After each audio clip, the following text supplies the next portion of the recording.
I have to say, when I first had people offer to send me Reiki a couple years ago is when this sort of thing would happen. It made me feel a little embarrassed at first because I was like, oh my God, are they noticing something's wrong with me? Like, is this a problem? Am I broken? Am I flawed? Am I not speaking perfectly? Am I not this and I'm not that?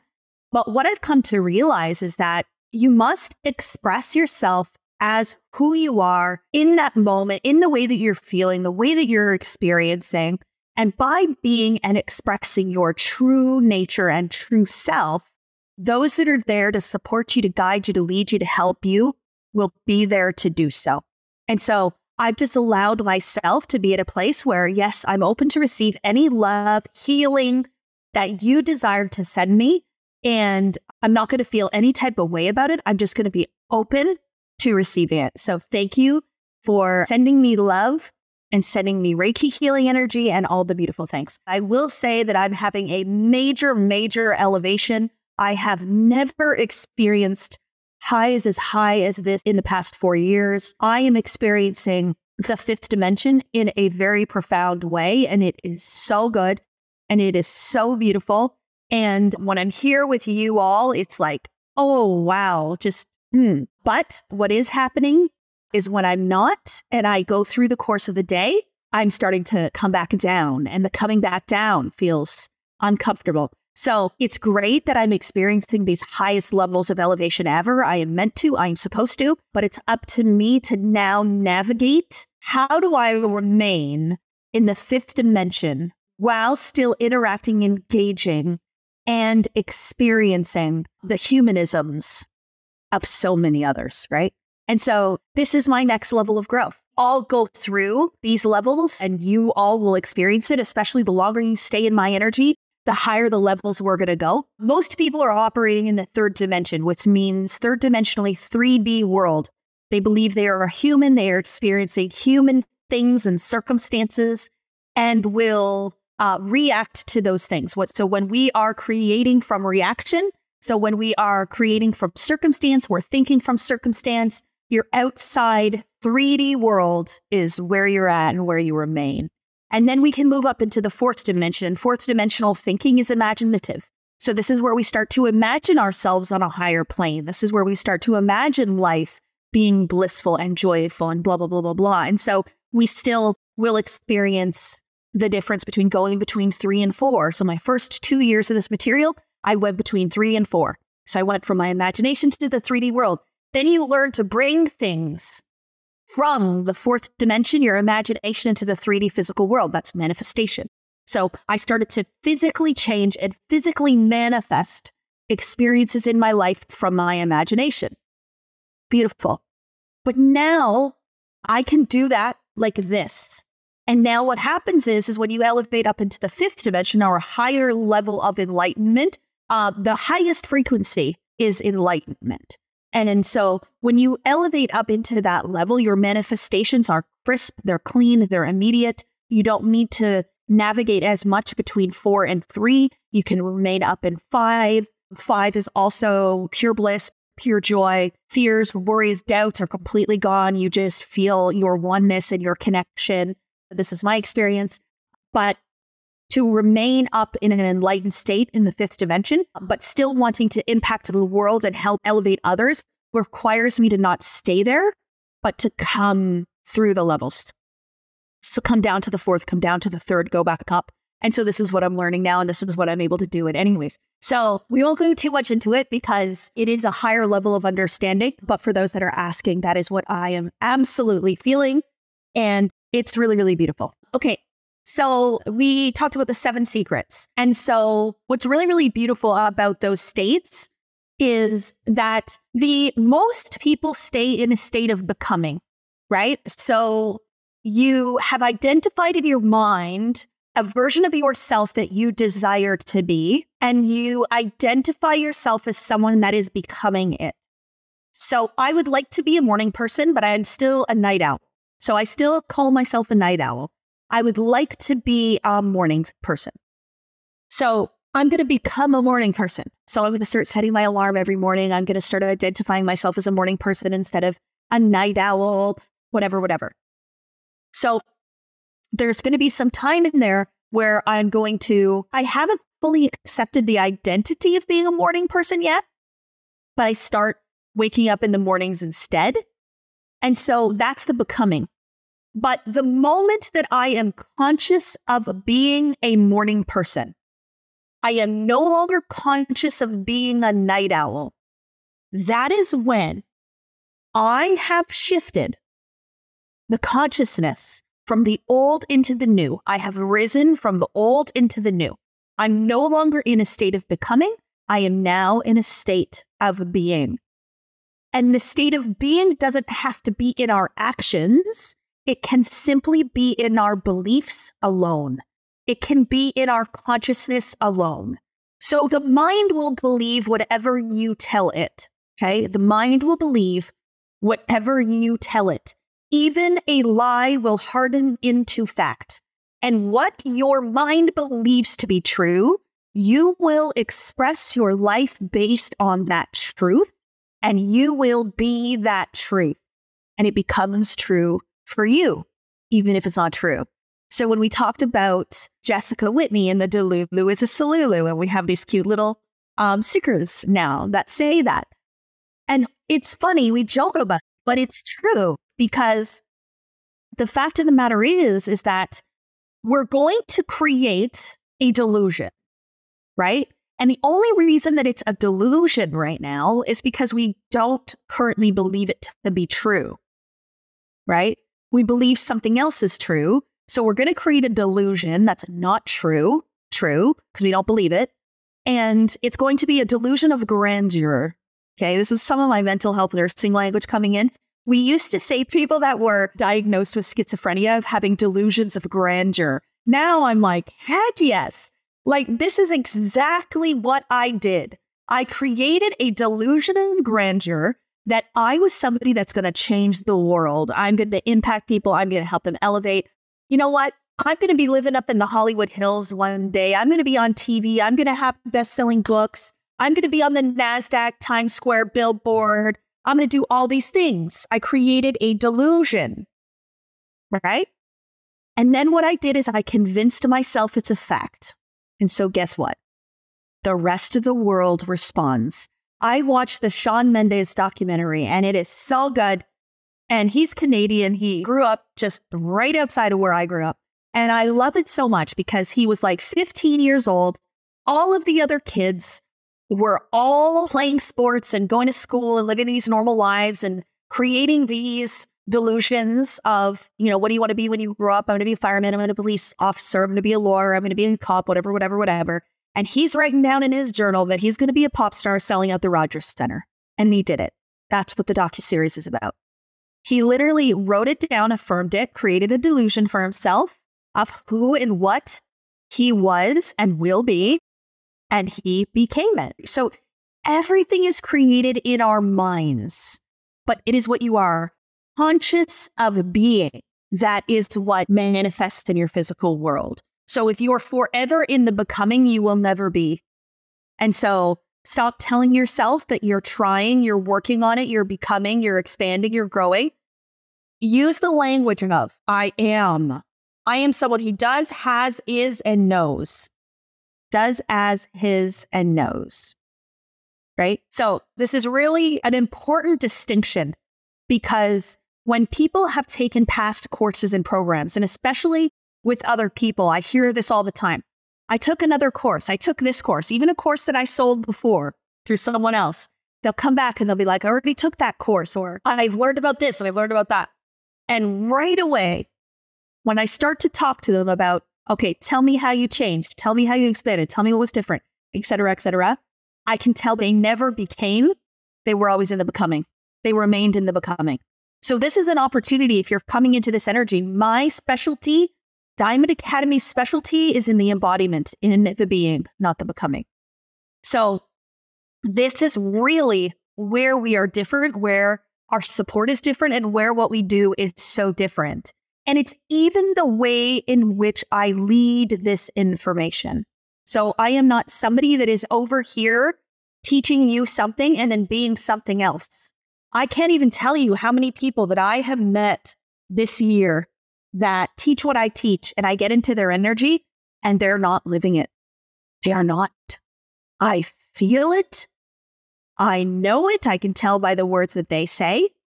I can tell you without a shadow of a doubt that I live this material every single day. It is my existence, and I embody it in every single moment. And when my human comes out, I am aware, and I am someone who then says, okay, what am I going to do about this?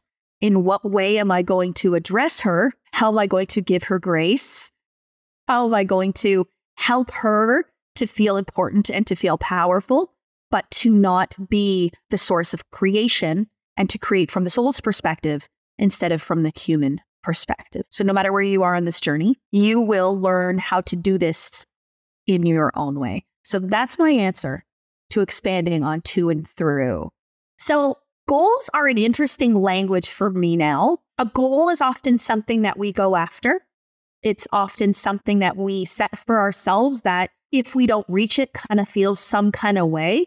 So I don't use the words goals too much anymore. Instead, I will say, what am I bringing into the physical form next? Or I will say, what is my vision? What is my vision going to be for next? Or what am I calling in? Or what 3D experience is on the horizon for me? That's the way that I kind of talk about it now, because goal almost feels like the goal is to do this and I'm going to try to do it and I hope it happens. And there's no hoping. It's done. Everything I ever want, everything I've ever asked for, it shows up for me in the physical 3D world. I've seen this over and over and over again. And this isn't just for me. This is for all of you. The reason that it happens for me in such a manner is because I believe it. If you don't believe it, it's not going to be your reality. So what if you believed that everything you write down, you get? Everything on your vision board eventually shows up in your life in some way. It's expected.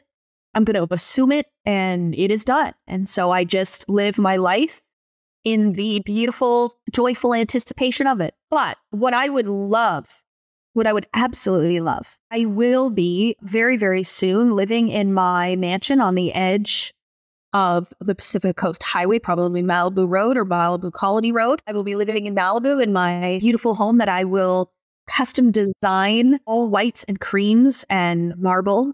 And it's going to be so beautiful right on the ocean. And I will walk the ocean every single morning and I will watch the sunset every single night.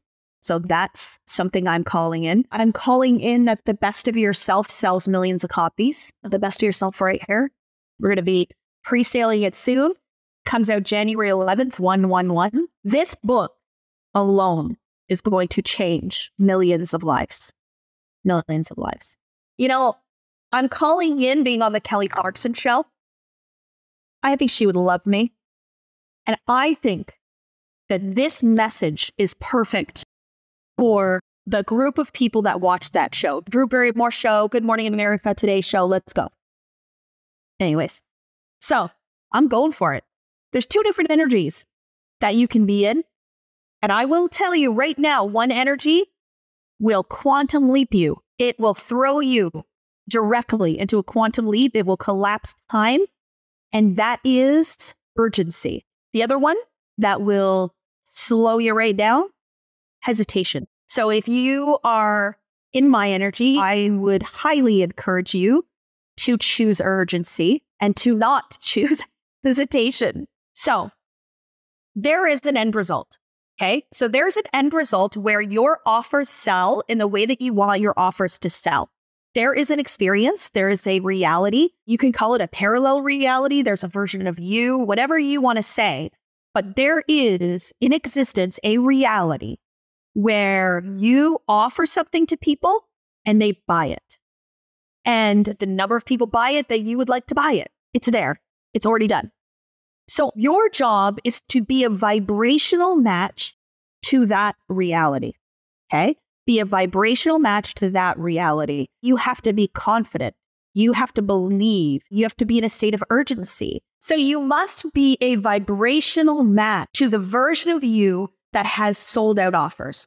So the version of you that's afraid of rejection, that doesn't want to seem pushy, that is hesitating, is creating the outcome you are getting. So you are very much asking for your offer to not sell through who you're being, right? Through who you're being. So this is an opportunity to self-define. In my book, chapter 17 is called self-definition. So every act is an act of self-definition. Every act is an act of self-definition. So acting in hesitation defines hesitation. Acting in fear defines further the fear. So that's why don't take action unless you are in an empowered state. Okay? I love this, empowered state. You aren't empowered, how are you? Limited, disempowered, etc., right? So move yourself to an empowered state, not empowered from people outside of you, but empowered from within. So tell yourself what you need to hear. Make a decision to be the elevated version of yourself and not the old version of yourself. This is so important. Self-responsibility is huge. Chatting with someone the other day and they were telling me about all the things in their life that were going wrong. And I could tell that they were taking zero responsibility for the creation of it. So what that means is that they felt that the world is happening outside of them and there's nothing they could do about it. And they have to deal with whatever's happening in the outside world. Take ownership, take responsibility, and realize that you can impact the outside world by the way in which you observe and perceive your reality, what you make real, which then physically changes everything that happens outside of you. This is how you change your reality, create a new one. So you've got to choose to be confident. You got to choose to tell yourself a new story. You got to choose, everybody loves me and everybody loves my offers and everybody buys them. Why would I ask for anything else? But you've got to take responsibility for the way in which you see yourself, because you could change it at any moment. So every act is an act of self-definition. The more you self-define as someone who's confident, the more you take confident action, it becomes natural, becomes the new you. To pull the 7 secrets together to tell you how to draw in money can be done, absolutely. I'm not sure that I have the time to do that as in depth, but I want to tell you this, that money is a spiritual idea. Money is something that we all have access to in an unlimited capacity. Abundance and prosperity is our natural state. So we created money, but we also created the fear of it. We created money and we created the stress related to money. We created money and we created all of these money paradigms that keep money away from us and not bring it to us. And so because we fear it, because we are stressed about it, because we fight about it, we are in resistance to it. And so even saying something like, I don't want to be in debt, keeps you in debt. Saying things like, I can't afford this, I don't have the money, this is too expensive, it's keeping you completely in debt. And so we can say things like, yes, I would love to pay in cash, but I can tell you right now that going into debt, changing the way in which I see debt, and going into debt and utilizing debt for my benefit has changed the course of my life. I no longer see debt as a bad thing. I see it as a positive thing. Okay? So if we think about what debt is money, is it not? It's someone else's, but it is money. It is the energy and it is the spirit of money. So for me to go to somebody, let's say I want to take a course and it's $10,000, and I go to somebody and I say, hey, I don't have $10,000, but could I borrow $10,000 from you in order to take this course? I am asking for $10,000 in money. And when they give it to me, I've manifested money. It's someone else's, but it's money. And yes, I will theoretically pay it back, but I will just give it back when I have it.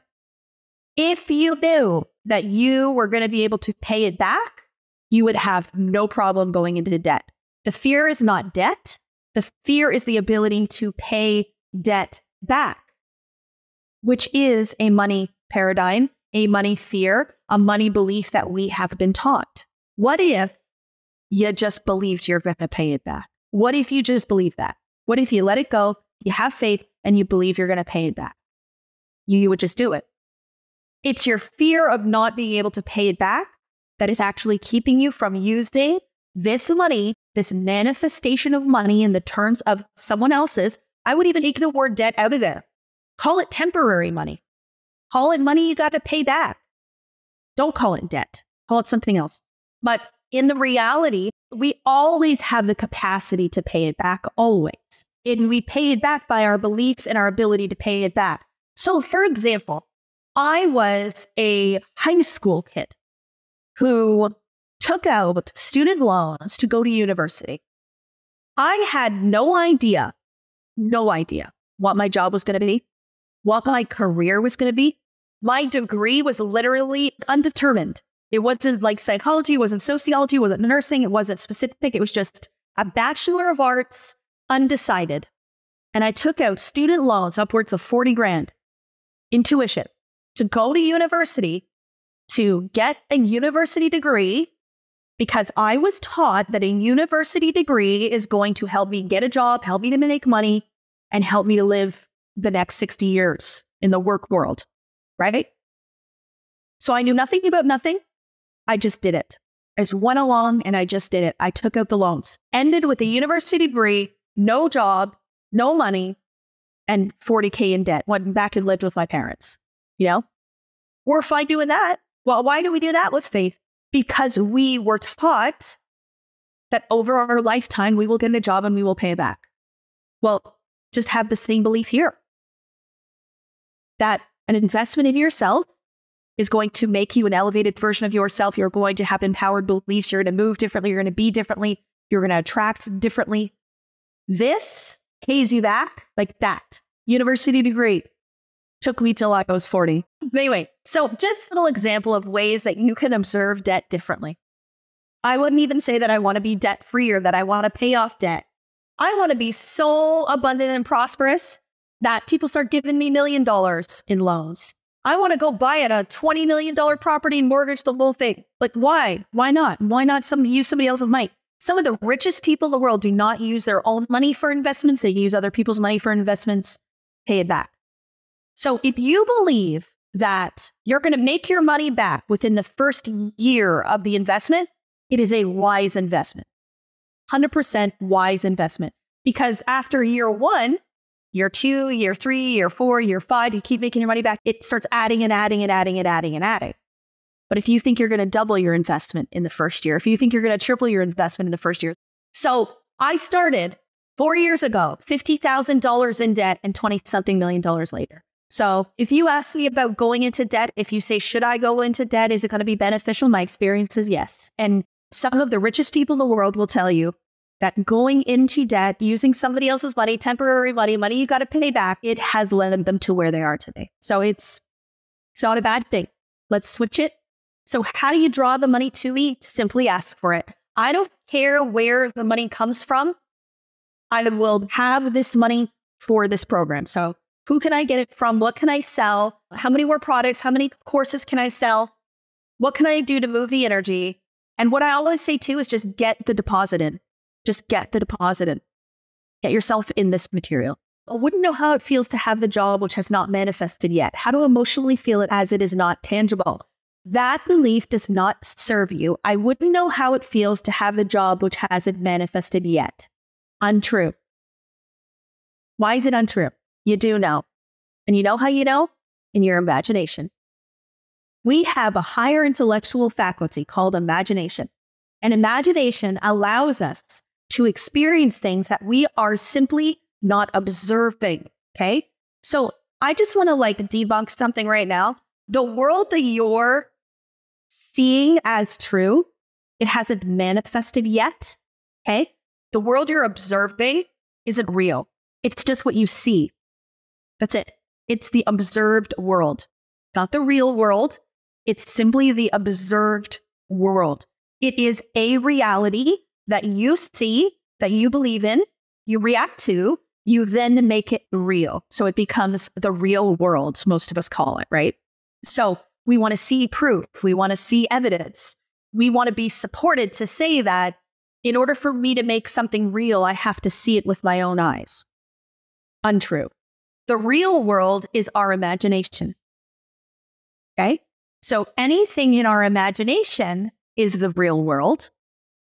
It is truth. It is reality. If we believe in it, if we fall in love with it, if we have fun in it, if we enjoy it, it will eventually be what we observe.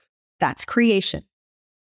Fourth dimensional thinking moves it into the third dimension. So every single thing that we observe in our world right now came from someone's imagination. It is universal law, the perpetual transmutation of energy. Any idea held on the screen of the mind will manifest into the physical form by law, right? By law. So what does that mean? We're not saying we have to see it to create it.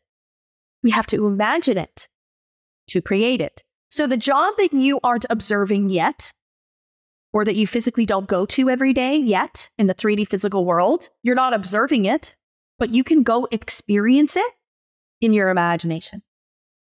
So you can live it in your imagination first. Imagine, what would it be like to go there every day? What would it be like to sit in those meetings? What would it be like to lead a meeting about XYZ? What would it be like to do this? What would it be like to do that? And you can imagine it, and you can feel the feeling of it in your imagination. So then every single day, when you're back in your 3D physical world, and you're maybe going to another job, you pretend you're at that job. You feel how you would feel in that job. So don't be at the old job going, oh man, I hate it here. This sucks. I'm in a bad mood. I can't stand it. Get me out of here. You're not matching. So how would you feel in the new job, in the promotion? Empowered, inspired, lit up, happy, excited, strong, like a powerful leader, happy, abundant, like you're making a difference. All that, you got to be that now. So don't pay attention to the circumstances. Don't pay attention to what you observe. And be the version of you in your imagination has a new job or the promotion or whatever it was that you wanted. Most people aren't even aware of doubt. They're not even aware of fear. They're not aware of worries. They're not aware that they're talking themselves out of something. They're not aware that they're even in a state of fear. So self-awareness is always my number one step in the manifestation process. So Amy, the fact that you're asking this question implies that you have a higher understanding of self-awareness, and you can notice when you are in a state of doubt, which is fantastic. Okay? So anything that doesn't feel like love, peace, joy, easiness, and flow is not, that's fear, that's doubt, that's worry. If it feels hard, if it feels heavy, if it feels stressful, you're not in a state of flow. You're not in a state of ease. That's a beautiful awareness for you. So I always ask the question, what am I feeling right now? So when doubt comes up, what are you feeling? I am doubting what? I am worried about what? I am afraid of what? And then I say, according to who? Okay? So ask the question, okay, so I'm scared nobody's going to buy my offer. Okay, well, according to who? Like, who says nobody's going to buy my offer? Who says I'm not going to achieve success? Who says this isn't going to work out? Who says? And so what ends up happening is you're disconnecting yourself from yourself because you realize that you're saying it. Who says? Well, I say. So by doubting it, I'm saying it. By fearing it, I'm saying it. According to who? Me. In that moment, that allows me to go, no, I am not going to doubt this. I am not going to worry about this. I'm not going to ask for this to not work out for me. Why would I ask people to not buy my offer? Because that's what you're doing. When you're doubting yourself, when you're worried, when you're fearful, you are very much doubting and creating the outcome of nobody buying your offer. One thing, I got to say it, might be controversial. This might be a good reel. Don't have to write this down. If you are a coach or a mentor and you're selling an offer and there's an offer that you want to sign up for and you don't out of fear, worry, or doubt, oh no, do not do that. Sign up for the course. You are very much creating the very outcome of your actions in your clients. So if you're a coach or a mentor and you sign up for something and then you stop making payments, you're asking for clients to sign up for your offers and stop making payments. So I started an identity of a woman who I am a pay in full woman. I am a pay in full woman. And the reason I did that is because I would like my clients to be able to pay in full. I would love that. That would be so good if they could pay in full. And so that allows me now to become the version of myself that has the capacity to pay in full, and now to have other people to be able to pay in full. So I'm literally allowing other people to become an elevated version because I'm choosing to be an elevated version. And then even if I don't have the capacity to pay in full in this moment, I will go onto a payment plan, but still hold the image of a pay in full woman. And eventually I'll become a pay in full woman. And that's what happened. So there was payment plans, there was debt, I had to borrow money at the beginning as I'm moving into that version. But the identity was I'm a pay in full woman and I take every course that I want to take. I'm also somebody that is continually and forever growing and expanding. So I am always mentoring, coaching, taking programs, courses, growing and elevating. And I know that that's part of the secret sauce. So for somebody to say to me, like, I took the course once and it didn't work and I'm scared to take it again. Oh my gosh, I would never say that. I would never say that. Never, never, never, never, never. Growth, especially personal growth and development and education, is an evolution of ever-expanding consciousness. Ever-expanding consciousness. What we say, we create. So instead I say, I continue to grow and expand. And every single thing you did, you learned from, you grew from. Every course you took, every investment you made, you're a different person because of it. So see the good, see the growth, and then decide what the next course is going to be and what the next growth is going to be in the next course. It's all about how you hold things. It's all about how you see things. The one thing that creates the outcome you desire is your faith in the outcome you desire. That's it. I've achieved what I have achieved 100% without a shadow of a doubt because of my belief in it. So believe in it, please.